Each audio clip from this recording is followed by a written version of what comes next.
Well, it's quite likely to be in the hundreds. That's the reality of what we heard just now in terms of the agriculture sector and to a lesser extent tourism, which seems to be easier in terms of recovery.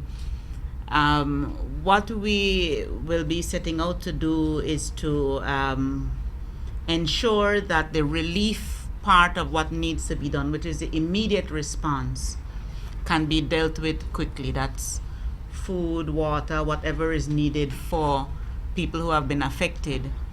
The medium term issue is one of cleanup, recovery, and reconstruction.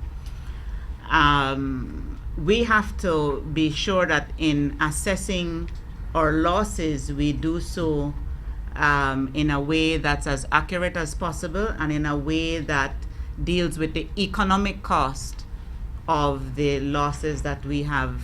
It's not really only the fact that we lose so many acres of corn. It's what that means downstream for cattle. So there's a methodology that we will have to go through to assess the economic cost. And then there's a conversation that we have to have with the international community in terms of being able to finance the recovery that is necessary, because there is going to be need for recovery. There are particular concerns about housing. We know that there were significant damages to housing, and so we have to see how we approach that. There's the immediate short-term fix, but there's a longer-term fix to housing that is necessary so that we don't go through the same extent of damage and destruction every time. So there's a range of things that we need to do.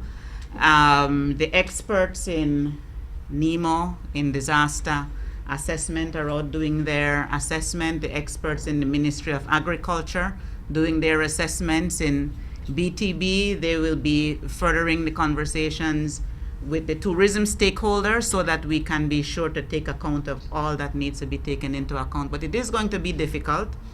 There's a larger economic context that we have to really be very, very cognizant of.